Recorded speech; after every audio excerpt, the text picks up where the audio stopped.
Assalamualaikum warahmatullahi wabarakatuh. Pedang kekar umurnya tua. Bawa pedang bukannya petani. Apa kabar hadirin semua? Selamat datang di acara podcast ini. Aku Fitri Nur Hidayah selaku host di acara podcast ini dan aku membawa teman-temanku. Perkenalkan, nama saya Ria Saskia. Di sini saya membawa rekan saya juga. Nama saya Sulika Sama. Sebelumnya terima kasih telah menyempatkan waktunya untuk di acara hari ini. Semoga acara hari ini bermanfaat bagi kita semua. Yang kita bahas hari ini tentang perundungan ya? Ya, betul sekali. Materi kali ini tentang perundungan, tapi lebih tepatnya perundungan fisik. Sebelumnya aku ingin bertanya, apa sih itu perundungan sama jenis-jenis perundungan? Menurut pribadi saya, jenis-jenisnya nanti bisa disebutkan oleh teman saya. Perundungan adalah suatu tindakan yang dapat merugikan seseorang. Bisa dilakukan oleh per orang atau secara berkelompok. Biasanya sih yang melakukan perundungan itu siswa-siswi. Orang dewasa juga bisa sih melakukan perundungan. Jadi perundungan adalah suatu tindakan yang merugikan seseorang. Jenis-jenis Yang ke satu perundungan verbal, yang kedua perundungan fisik, yang ketiga perundungan sosial, yang keempat perundungan dunia maya. Oke, saya menambahkan sedikit penjelasannya. Perundungan verbal adalah perundungan di mana seseorang itu melakukan tindakan bullying secara kata-kata, mengejek gitu. Biasanya suka dilakukan sama anak-anak SD ya. Saya juga pernah jadi salah satu korban. Terus yang kedua, perundungan sosial. Contohnya kayak gini, seseorang itu dijauhi sama lingkungan sekitarnya. Dia merasa sendiri, nggak ada yang menemani, kayak gitu. Terus kalau misalnya perundungan fisik, itu perundungannya dilakukan dengan kekerasan, bisa dengan mendorong,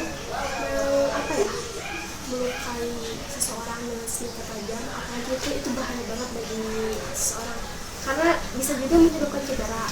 Terus kalau misalnya perundungan dunia maya atau yang disebut cyberbullying, itu perundungan biasanya suka terjadi di media sosial. Sekarang itu seseorang sudah memegang media sosial masing-masing, teknologi, handphone kan. Bahkan anak kecil sekaligus memegang handphone. Contohnya, seseorang itu memposting video atau foto aib seseorang atau apalah yang berhubungan negatif. Terus dikomen sama netizen teh, komennya teh negatif, ih apa sih si ini mah gini, ih gak suka deh sama si ini mah karena gini. Nah kayak gitu. Oh, ternyata itu yang disebut perundungan. Ngeri juga ya perundungan dunia maya, bisa merusak generasi muda. Iya, perundungan dunia maya itu dampaknya buruk sih kalau bagi anak-anak zaman sekarang. Oke, di sini aku akan bertanya-tanya perundungan fisik. Kenapa perundungan itu bisa terjadi? Seperti yang tadi sudah dibahas, perundungan fisik itu kan dilakukannya dengan kekerasan. Terus apa sih penyebab perundungan itu terjadi? Biasanya karena contohnya gini, si A nggak suka sama si B, terus si A ini ngajak temannya untuk tidak suka juga sama si B. Jadi si A ini kayak mencuci otak pikiran teman-temannya dulu untuk berusaha menghindari si B ini kayak gitu. Mungkin ada yang bisa kamu tambahkan?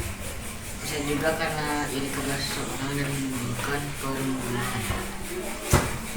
Apakah di antara kalian pernah mengalami perundungan? Ada.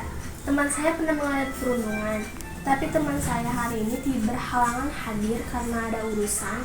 Jadi cerita dia akan disiarkan secara online saja.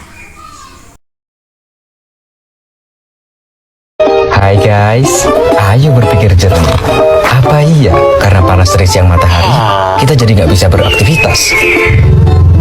Ambil sebotol Suprat dan rasakan kesegarannya.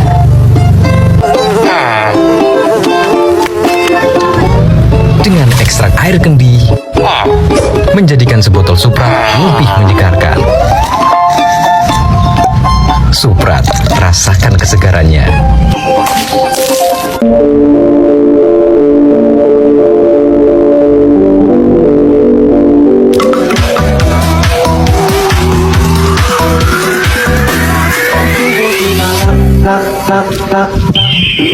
dù tình là lạc quan đến em ơi, chỉ là không yêu thương thôi, sao nó vẫn phải đây. Nah, jadi waktu itu aku masih tinggal di rumah lama aku di kawasan Bandung. Waktu itu aku ngalamin dua jenis perundungan, yaitu perundungan dunia maya sama perundungan fisik. Dari perundungan dunia maya aku masih bisa anggap itu sebagai candaan doang, karena tingkat candaan mereka itu emang nggak ada batasannya gitu kan. Tapi mungkin mereka nggak puas sama apa yang mereka lakuin terhadap aku, mereka lakuin kekerasan fisik. Setelah aku ngalamin kekerasan dari mereka, aku baru sadar kalau mereka beneran berniat melakukan perundungan itu ke aku. Dari situ aku mulai takut sama mereka dan juga takut bersosialisasi, sampai aku memutuskan untuk pindah sekolah dan menghindari mereka. Dan di sekolah baru, aku mulai membangun relasi pertemanan dari awal lagi dan berusaha untuk menjaga pertemanan tersebut agar tidak terjadi hal yang sama seperti di sekolah lama. Bagaimana cara kamu mencegahnya? Dari pengalaman tersebut, aku jadi tahu gimana sih caranya buat mencegah perundungan. Yang pertama, menghindari pertemanan yang toksik. Yang kedua, bersikap memahami atau menghargai pendapat teman. Yang ketiga, bersikap empati terhadap teman. Karena biasanya faktor penyebab si pelaku perundungan itu melakukan perundungan karena kurang perhatian dan kurang didengar pendapatnya. Dampaknya jelas, si pembuli merasa rugi karena ulahnya. Dia juga merasa dijauhi oleh teman-temannya, bahkan keluarganya. Tapi gak mungkin kalau keluarganya sampai menjauhi, paling cuma dinasehatin inilah itulah. Terus kalau dampak bagi si korban, bisa bikin si korban takut untuk bersosialisasi, bahkan depresi, bahkan juga bisa sampai bunuh diri. Aku ingin bertanya pada Riel, gimana kalau jika kamu dibully, apa sih yang akan dilakukan oleh kamu? Kalau saya sih, saya juga pernah menjadi salah satu korban bullying. Kalau menurut saya, cara pencegahannya, kalian bisa melaporkan tindakan ini ke pihak yang berwajib, atau kalau misalkan kalian terbully di sekolah, kalian bisa mengadu kepada guru, wali kelas, ataupun kepada kepala sekolah juga bisa, agar tindakan ini cepat diatasi. Kalau misalkan si pembuli ini didiamkan, lama-kelamaan dia bakal menginjak, dia bakal seenaknya ke kita karena kita tidak bertindak. Kesimpulan apa yang dapat kalian sampaikan? Menurut saya jauhi perundungan, jangan menindas orang dari kejelekannya. Ya, saya juga setuju dengan apa yang Sandi ucapkan barusan, karena dapat merugikan sekali pembulian ini. Selain dapat merugikan korban, juga dapat merugikan pelakunya. Dan aku berpesan, jauhilah perundungan ini. Jadilah pribadi yang baik, yang bermanfaat bagi setiap orang. Karena pada dasarnya, setiap orang itu baik, tapi pikirannya saja yang mempengaruhi dia untuk berbuat hal yang buruk. Terima kasih atas informasi yang telah kalian sampaikan. Kalau begitu, wawancara hari ini ditutup saja. Terima kasih kepada Riel, Sandi, dan Jelita sudah hadir di acara ini. Saya Fitri sebagai host. Saya akan menutup acara. Wassalamualaikum warahmatullahi wabarakatuh.